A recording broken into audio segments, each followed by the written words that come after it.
the Turkish officials searched the consulate for 9 hours on Monday night. The Turkish official would not comment on the disposal method for the body.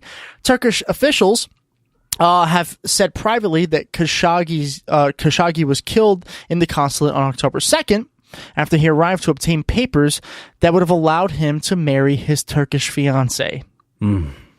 Saudi Arabia has previously insisted he left the building alive, but his fiancée, Hatice Cengiz, listen.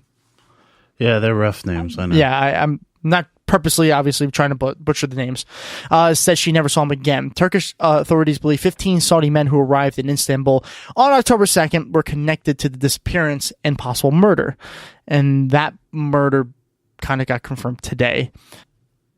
Yeah, this is a fucked up story, and there's a video of it too. You can look it up on YouTube or pretty much anywhere. Not of the murder, but of the guy walking into the place, and never coming out. And this is a wider range story. This is more important than most people think, because, and again, John Oliver yet again had a perfect episode on this. So don't listen to me. I'm sure John Oliver is going to do it better. But Trump's bromance with the Crown Prince of Saudi Arabia, it's almost as if nothing will tear that apart, even this. And then Trump has these statements saying, there's going to be, repercussions if this is the case, but nothing's going to happen. But we continue to grovel. That's the rocks. Grovel to the Saudis, and it's sad. Oh yeah. It's funny because even going all the way back to 9/11, it was really Saudi Arabia was responsible for what happened, and we did not go after them at all. No, and every president before us, and probably after us, make arms deals with the Saudis. Yeah. Now, this is the same Saudi crown prince that allowed women to drive, which is a great achievement. But he's also the one who's bombing Yemen into smithereens with U.S. bombs, by the way. Yeah. Well, what did you want me to do? He let me touch his orb.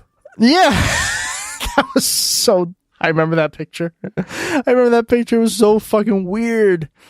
Mohammed bin Salman. That's the crown prince's name. I was looking for that while we were talking. It's just... It's amazing. It's amazing. And Trump will not hold him accountable for this. Discussed already. Orb, remember? Look, you don't just touch a man's orb and then criticize his life, okay? That is actually not a false statement. It's not a false statement. If somebody let me touch their orb, no, fuck you. You're still a piece of shit. Yeah. I was going to say, what are you talking about? So yeah, for 2 weeks, and I was prepared to go into today with the story saying, he's missing. Because up until today, he was just missing. Yeah. And now this reporter from Turkey has told CNN that he has been murdered. And apparently with a bone saw. Wow. Body cut up after he was killed. Wow. For what fucking purpose, man? I don't know. I'll never understand. I'll never understand it. U.S. President Donald Trump dispatched U.S. Secretary of State Mike Pompeo to Saudi Arabia, but then again, earlier today, he kind of announced that he might just skip that meeting. He might just skip the entire thing. What? Yeah. I told you to go over there, Pom-Pom. Yeah, Pom-Pom is most likely not going to go.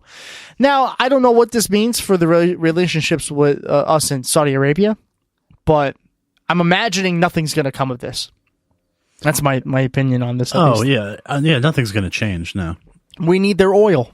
It's documented very well. We need their oil. So if you piss them off, we don't get oil, and then we lose money. And to Trump... that's not going to work. Well, it's amazing because, during the Bush administration, basically, their entire impetus to go into that war was oil.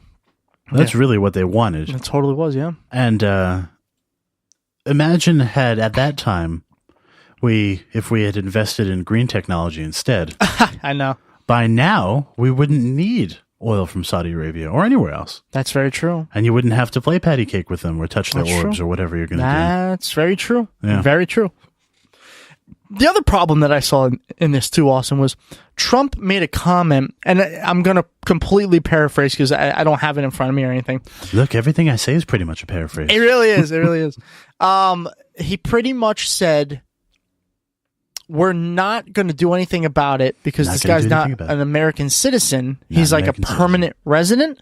Yeah. And the amount of money that could be lost is not worth this one individual's life. Again, paraphrased, but he actually had a number figure, by the way.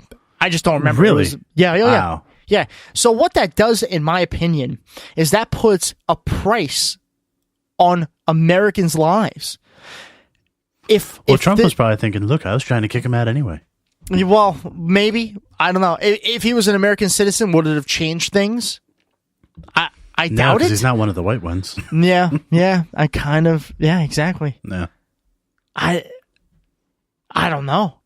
To put a price on someone's life. Now, by then he was actually probably already dead, so it didn't actually matter. Still, but yeah, now you're telling these terrorists, any kind of terrorist organization, or frankly anybody who wants to make a buck, like, hey, you can probably kidnap an American, and if it's just one American, Trump probably doesn't care.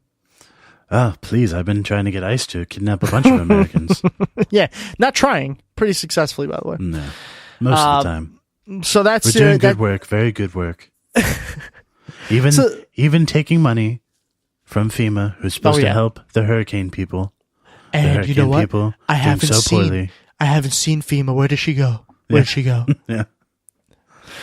So that's the story on that. I also saw another story where apparently the Secret Service thwarted an assassination attempt. Oh, really? Yeah, when Trump visited, I think it was somewhere in the Middle East, but don't quote me on that. Okay. And I was thinking, what'd they do that for? Yeah, I know.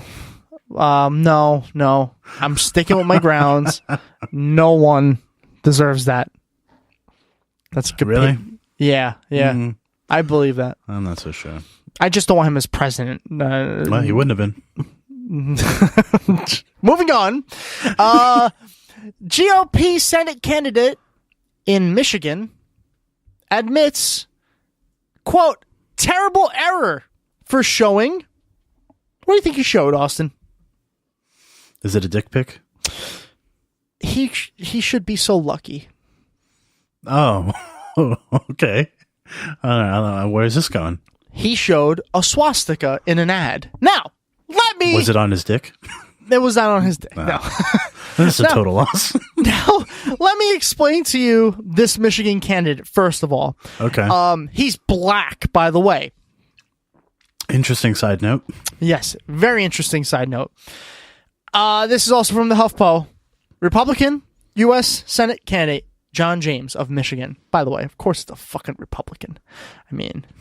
Obviously, yeah, we knew that part of the story from the beginning. I know, but I'm just saying, it's of course it's a Republican. Like, I just don't see this kind of thing coming from Democrats. I just don't. He said he made a terrible error by inadvertently showing a swastika in his campaign's first TV ad of the general election. Look, who hasn't accidentally associated themselves with Nazis, okay? Up until now, a black Republican, I'm assuming, has never done that. Just my guess, well, by the way. Now we know he's one of the good ones. Oh, he's fantastic. Great guy. The ad began airing 2 weeks ago and already was being phased out for a new one, James said, when a left-leaning blog and then the liberal advocacy group Progress Michigan brought attention to the image on Monday. It is briefly shown on a bulletin board in a school hallway. Wow, of course, it's in a school. While James talks off screen about failing schools, he said the scene is from stock footage. Maybe they're failing because we allow Nazis in there. Maybe that's why they're failing. I need to fess up and admit this was a terrible error on our part, James, a businessman and military veteran, said news conference. what does it say here? At his campaign in Detroit suburbs, after he and Democratic Senator Debbie Stabenow met for a debate. Well, and what could he possibly say? Like, look, the first time I watched it, I did not see it. Yeah, I mean, how was that missed? I don't know. But 2 weeks though. It took 2 weeks for somebody. That's because he did not see it. That's all. That's good. That's really good. We should have caught the error and we didn't. And there's no excuse. I'm responsible for everything that our team does and fails to do, and I will do everything in my power to make sure this never happens again. Ever happens again. Well, I don't think he has to worry because I don't think he's gonna win. just a guess. Just a guess. Well, really, it's not fair because he's a Republican, but he's really only allowed to join one hate group, so he didn't have much of a choice. Yeah, he had to pick between the two, and he picked. I want to say the lesser of two evils, but no, my mind won't let me do it. No, I think they're about the same. My mind won't let me do it. So that's kind of funny, kind of fucked up, and kind of funny. And I think what makes this story amazing is that he's black. Yeah, like if a white guy did it, you're like, mistake. No. Well, because in Illinois there was literally a Nazi running for office on the Republican ticket, and that's who I thought. Yeah, that's who I originally thought this was about. And then but the thing is that he wouldn't have apologized for it. He would have been like, well, duh, exactly, that was the exactly. What the title of the article says, he admits that it's a terrible error. That's not necessarily... so you know it wasn't the Illinois Nazi. Yeah, but that's not necessarily saying he's apologizing. A terrible error means that maybe his ratings went down and he realized, oh, this was an error on my part. I shouldn't have done this. He's not saying, hey, I'm sorry. Now, John James Jingleheimer Schmidt. He is apologizing for it, and I really don't believe that he's a Nazi. Not saying that at all. I'm 100% believe him that it was a mistake, but it's still fucking funny that it's coming from a Republican. Yeah. Oh, the Republicans struck out with an error charged to the congressman. Speaking of strikeouts, Kanye West, everyone. Oh, Jesus Christ. Did you see this fucking lunch that he had with Trump? Was it opulent? Oh my God. It was everything I've always wanted in my life. It was, oh God, Austin. It was a little bit of crazy. It was a little bit of excitement. It was a lot. Actually, I take it back. It was a lot of fucking crazy. Of course. It's Donald Trump and Kanye West in the same room. How could it not be a lot of crazy? The tweets that came from this, like, hey, everybody, this was Trump's black people meeting. The only way I would have excused Kanye West is if, while Trump was giving a speech, he interrupted him and said, hold on, Donald, I'm going to let you finish. But Hillary Clinton should have won this election. Yeah.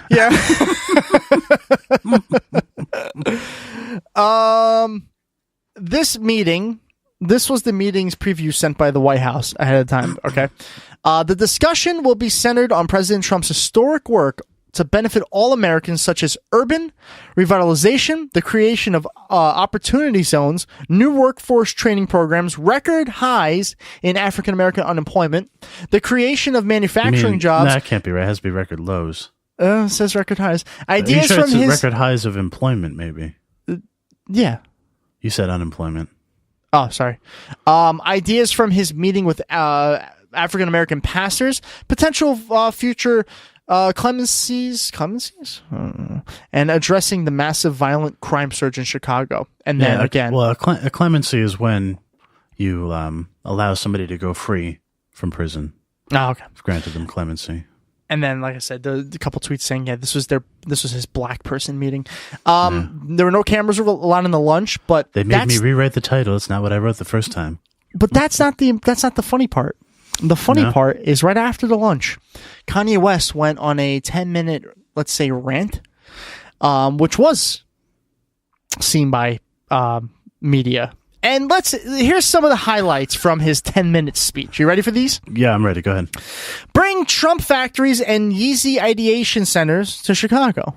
Okay. What the fuck is a Yeezy? I don't know what a Yeezy is. Do you know what a Yeezy is? I have no idea, but go ahead, Kanye. Keep going. Well, hold on. I want Future Austin, chill.